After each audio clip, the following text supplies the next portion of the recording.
তো solo leveling এর season 2তেই আমরা ন্যাশনাল লেভেল হান্টার থমাস আন্দ্রেকে দেখি। এখন তোমরা বলবে যে ন্যাশনাল লেভেল হান্টার আবার কি? তো ন্যাশনাল লেভেল হান্টাররা এস র্যাঙ্ক হান্টারের থেকেও উপরে হয়।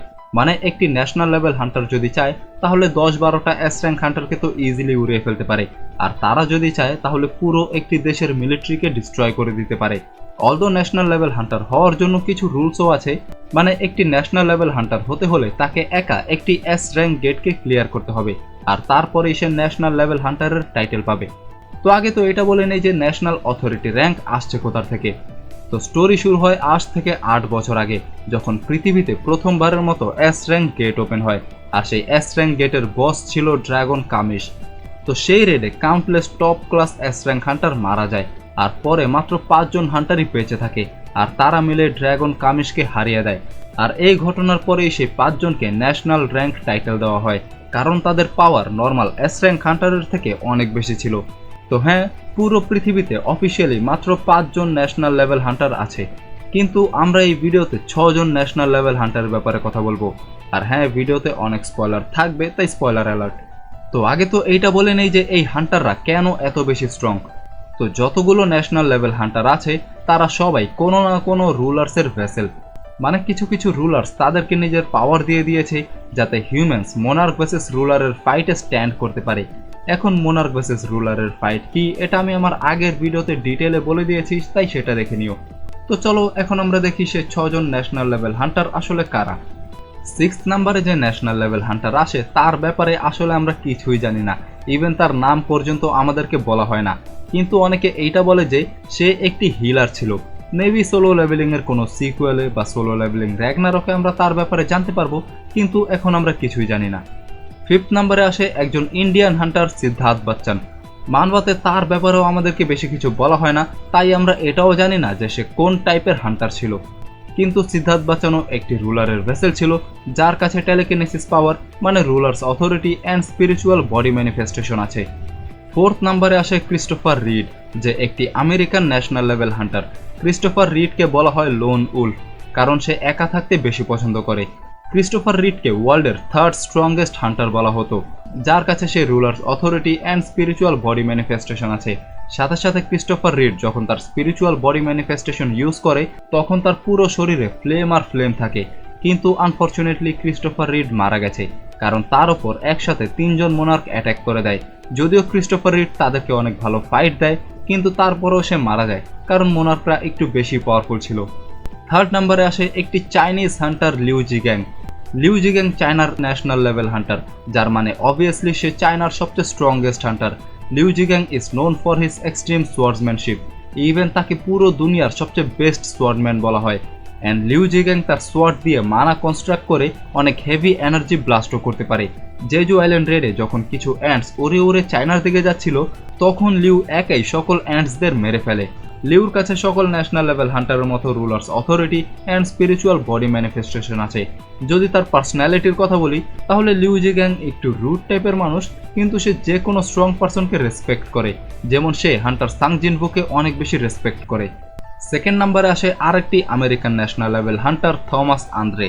হ্যাঁ, সেই যাকে আমরা সিজন 2তে দেখেছিলাম। থমাস আন্দ্রেকে অফিসিয়ালি সবচেয়ে স্ট্রংগেস্ট হান্টার বলা হয়। থমাস আন্দ্রে ছোটবেলা থেকেই অনেক বেশি ফাইটে এঙ্গেজ থাকতো, আর অ্যাওয়েকেন হওয়ার পর তার পাওয়ার ম্যাক্সিমাম লিমিটে পৌঁছে যায়। থমাস আন্দ্রো একটি রুলারের ভেসেল, অ্যান্ড তার কাছেও সে same rulers authority and spiritual body manifestation আছে। থমাস আন্দ্রে কামিশের সাথে ফাইটের পর তার ফ্যাং মানে দাঁত নিয়ে যায়, আর সে ওই দাঁত দিয়ে 2টি ড্যাগার বানায়। মানবাতে এক টাইমে থমাস অ্যান্ড জিনভুর ফাইট হয়, আর তখন জিনভু তার সিস্টেমের পাওয়ারের প্রায় ম্যাক্সিমাম লেভেলে ছিল।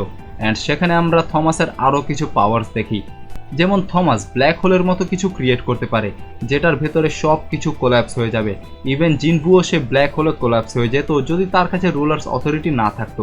অ্যান্ড থমাসের কাছে রেইনফোর্সমেন্টও আছে, যা তার শরীরকে অনেক বেশি হার্ড বানিয়ে দেয়।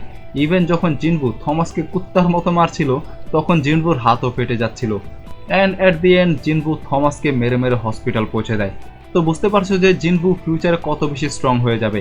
অ্যান্ড তারপরেই থমাস কামিশের দাঁত দিয়ে বানানো ড্যাগার জিনভুকে দিয়ে দেয়। মোনার্ক ওয়ার আর্কে থমাস ফ্যাং মোনার্ক মানে মোনার্ক অফ বিস্টের সাথে ফাইট করে, অ্যান্ড সে ফ্যাং মোনার্ককে অনেক ভালো টক্কর দেয়। Even Thomas Monarch of iron বডির সাথেও ফাইট করে, কিন্তু তখন থমাসের শ্যাডো থেকে বেলিয়ন বের হয়, আর তাই থমাস তাকে ইজিলি হারিয়ে দেয়। আর যারা না জানো যে বেলিয়নকে, তাহলে বলে দেই বিলিয়ন জিনভুর সবচেয়ে স্ট্রংগেস্ট শ্যাডো সোলজার। আর হ্যাঁ, সেটার উপর আলাদা ভিডিও আসবে। সো আই হোপ তোমরা বুঝে গেছো যে ন্যাশনাল লেভেল হান্টার কত বেশি স্ট্রং। এই 5 জনকেই অফিসিয়াল ন্যাশনাল র্যাঙ্কের টাইটেল দেওয়া হয়েছে, কিন্তু আনঅফিসিয়ালি এখানে আরও একটি ন্যাশনাল লেভেল হান্টার আছে, অ্যান্ড তার নাম হচ্ছে সাং ইল ওয়ান, মানে জিনভুর বাবা। অনেক বছর আগে জিনভুর বাবা একটি এ র্যাঙ্ক ডঞ্জনে আটকে যায়, অ্যান্ড যখন সে মারা যাবে তখনই তার সামনে রুলার্সরা চলে আসে, অ্যান্ড তারা সাংইল ওয়ানকে রুলার্স অ্যান্ড মোনার্কের ওয়ার হিস্টোরি সব কিছু বলে দেয়। আর তারপর সেখানে সাংইল ওয়ানও রুলারের ভেসেল হয়ে যায়, কিন্তু তাকে একটি অর্ডার দেওয়া হয়েছিল। সেই অর্ডারটি হচ্ছে আপকামিং শ্যাডো মোনার্কের ভেসেলকে মেরে ফেলা। কিন্তু সাংইল ওয়ান যখন দেখে যে তার ছেলেই সামনে গিয়ে শ্যাডো মোনার্ক হবে, তখন সে জিনভুকে মারে না। কিন্তু তারপর রুলার্সরা সাংইল ওয়ানকে আরও একটি অর্ডার দেয়, অ্যান্ড সেই অর্ডার হচ্ছে আপকামিং শ্যাডো মোনার্ককে প্রোটেক্ট করা, কারণ রুলার্সরা প্রিভিয়াস শ্যাডো মোনার্ক অ্যাশবনের মোটিভ জেনে গিয়েছিল।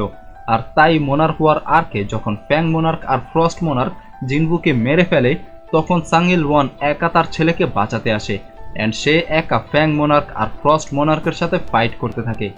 সাংইল ওয়ান সেখানে থাকাকালীন জিনভুকে কেউ ছুঁতেও পারেনি, অ্যান্ড তারপর জিনভু তার ফুল শ্যাডো মোনার্কের পাওয়ার নিয়ে আসে আর সে দুজনকে মেরে ফেলে। তো আশা করি তোমরা বুঝে গেছো যে জিনভুর বাবা কত বেশি স্ট্রং। ইনফ্যাক্ট তুমি যদি পুরো সোলো লেভেলিং এর সবচেয়ে স্ট্রংগেস্ট হান্টারের লিস্ট দেখো, তাহলে 1 নম্বরে জিনভু আর 2 নম্বরে তার বাবাই আসবে। তো হ্যাঁ, এগুলোই ছিল সোলো লেভেলিং এ এক্সিস্ট করা ন্যাশনাল লেভেল হান্টার। আর হ্যাঁ, তারা ন্যাশনাল লেভেল হান্টার মানে তারা সোলো লেভেলিং ইউনিভার্সের সবচেয়ে স্ট্রংগেস্ট হান্টার। তো আই হোপ তোমরা সোলো লেভেলিং এর সকল ন্যাশনাল লেভেল হান্টারদের চিনে গেছো। এখন তোমরা বলতে পারো যে জিনভু এই লিস্টে নেই কেন? তো ভাই, জিনভু ন্যাশনাল লেভেল হান্টারের থেকে অনেক বেশি উপরে। যখন জিনভু তার ফুল শ্যাডো মোনার্কের পাওয়ার পায়নি, তখনই সে থমাস আন্দ্রেকে কুত্তার মতো মারছিল। তো বুঝে যাও যে জিনভুর র্যাঙ্কিং কোথায় হবে, তার র্যাঙ্কিং হবে মোনার্কের সাথে। তো হ্যাঁ, আজকের ভিডিও এখানে শেষ হয়ে যায়। যদি ভিডিওটি দেখে কোথাও ভালো লাগে বা মজা পেয়ে থাকো, তাহলে লাইক করে দাও, চ্যানেলটিকে সাবস্ক্রাইব করে দাও, আর দেখতে থাকো জেটাক্স অ্যানিমে।